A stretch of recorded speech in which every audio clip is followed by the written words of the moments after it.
I can only relay the information that I receive. And so I never promise anyone that I'll be able to contact their family member. I never promise that I'll be able to help with a murder case or something like a missing person, because sometimes spirits do not come through. Sometimes spirits simply do not want to communicate with me. So all I can do is try. Like sometimes I will try a case, and I'll give you an example. When I went to go do the League City, Texas killing fields, I had permission from the new landowner to be on the property, but that landowner only gave me access during daylight. Now, I'm used to doing all of my work at night simply because when I take spirit photos, it's easier to pick up magnetic energy during the night with a flash, and it's easy to pick up a spirit on camera that way. So, mostly all of my ghost photos have been taken at night.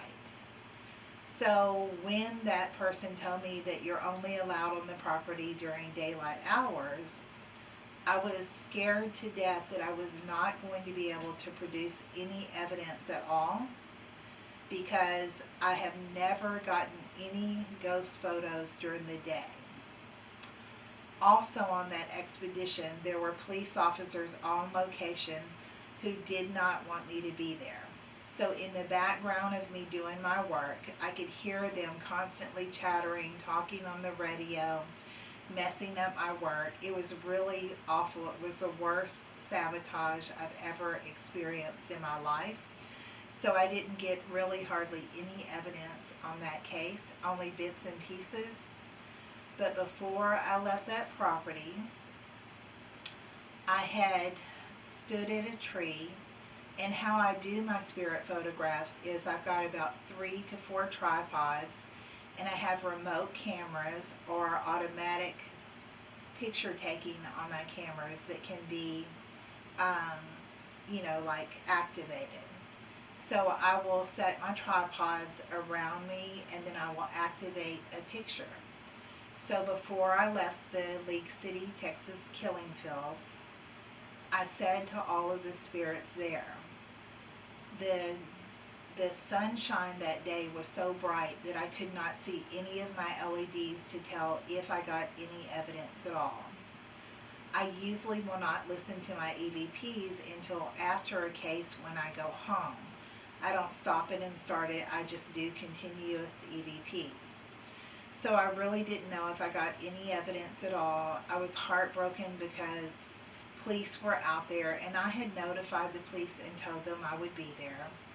So I knew that they would show up, but I didn't know that they were going to interfere with my actual work and break my concentration. Plus, that is a known place for satanic worship.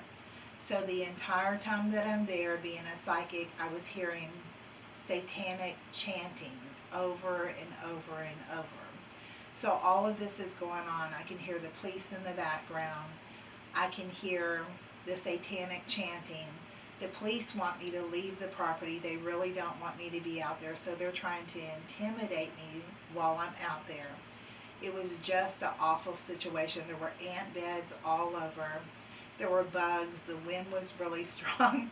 It was the most awful day of my life. So before I left the property, I was really kind of heartbroken and sad. And so I set up my cameras and I stood in front of a tree. And I said to the spirits, I don't know if I got any evidence at all today, but I tried with all of my heart to help you. And thank you very much for letting me come out here today. So I didn't look at those photographs until later that night when I was downloading them. And that very last photograph that I took was a picture of one of the murder victims, Audrey Lee Cook, kneeling under the tree with me. And that was the most beautiful thing.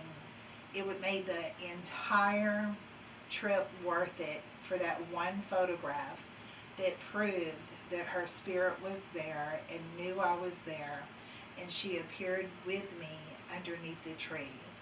I'll never forget that photograph. In fact, I've saved it on my memory card, and it is on my page somewhere. And the resemblance of the spirit that is under the tree next to her own photo is uncanny.